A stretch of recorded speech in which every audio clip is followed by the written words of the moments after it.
नमस्कार।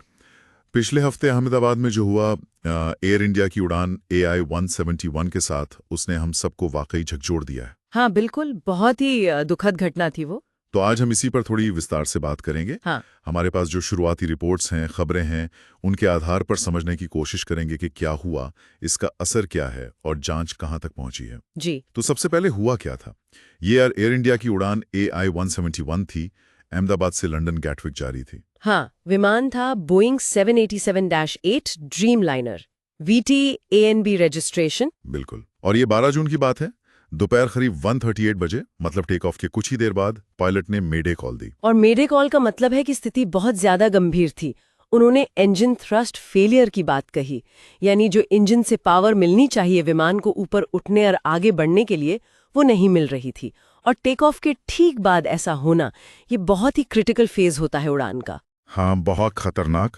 और इसके फौरन बाद ही खबर आई कि विमान अहमदाबाद के मेघानी नगर इलाके में एक मेडिकल कॉलेज हॉस्टल की बिल्डिंग से टकरा गया। जी, और टक्कर इतनी जबरदस्त थी कि विमान और इमारत का वो हिस्सा मतलब तुरंत आग के गोले में बदल गया।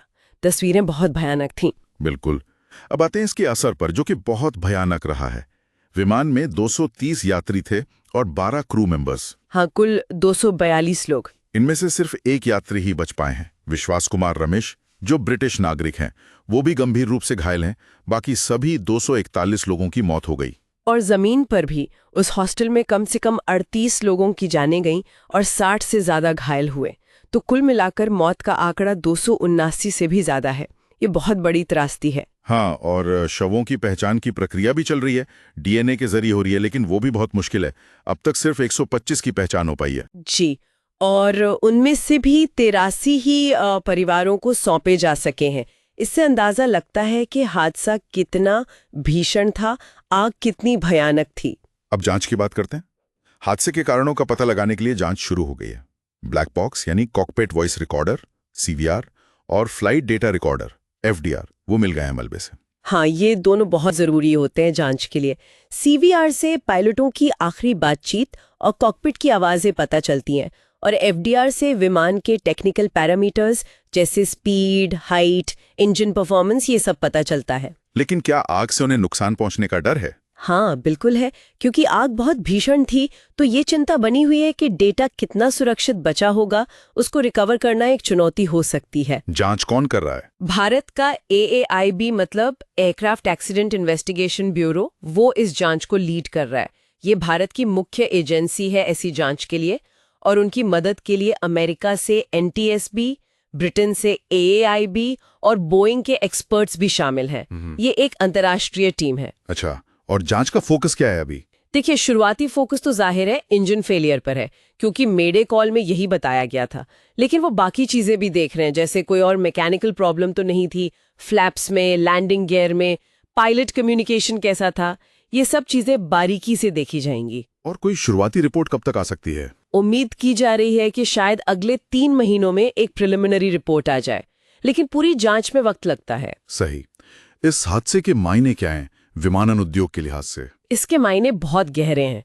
पहली और सबसे बड़ी बात तो ये है कि ये बोइंग 787 ड्रीम लाइनर से जुड़ा दुनिया का पहला ऐसा हादसा है जिसमें जानें गई हैं। हाँ, ये ड्रीम लाइनर तो काफी आधुनिक माना जाता है। बिल्कुल। अपनी technology, fuel efficiency, safety features के लिए जाना जाता है। तो इस हादसे ने इसके डिजाइन, मेंटेनेंस, ऑपरेशन पर दुनिया भर में सवाल खड़े कर दिए हैं। और भारत के लिए? भारत के लिए ये करीब 30 साल में सबसे भयानक विमान हादसा है। इसके पहले 1996 में चरखी दादरी में हवा में टक्कर हुई थी, जिसमें 349 जानें गई थीं। हाँ, वो बहुत भयानक था। जी, और उस हादसे के बाद ही भारत में एयर ट्रैफिक कंट्रोल सुधारा गया था।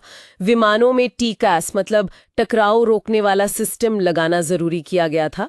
तो अक्सर ऐसी बड़ी त्रासदियां ही बड़े सुरक्षा सुधारों को जन्म देती हैं। एयर इंडिया, जो अब टाटा ग्रुप का हिस्सा है, जी, उनका क्या रिएक्शन रहा है? उन्होंने तुरंत अपने बाकी के 33 ड्रीम लाइनर विमानों को जमीन पर उतार दिया है इंस्पेक्शन के लिए, और एक बड़ा सेफ्टी ऑडिट भी शुरू किया है।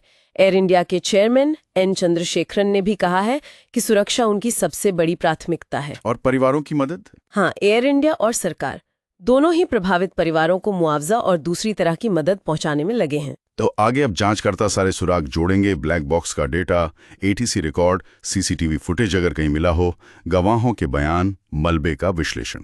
बिल्कुल।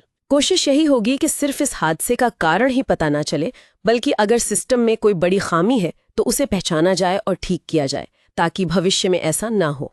संक्षेप में कहें तो अहमदाबाद की ये त्रासदी बहुत बड़े पैमाने की है, जांच जटिल है, और एयर इंडिया, बोइंग और ग्लोबल एविएशन सेफ्टी के लिए इसके बहुत गहरे मतलब हैं। हाँ, और यहाँ एक सवाल जरूर उठता है, जैसे चरखी दादरी के बाद TCAS जैसे बड़े बदलाव आए, तो क्या ये हादसा, जिसमें ड्रीम लाइनर जैसा आधुनिक विमान शामिल है, क्या ये भी ग्लोबल एविएशन सेफ्टी नियमों में या विमानों के डिजाइन की समीक्षा में कोई नए बुनियादी बदलाव लाएगा?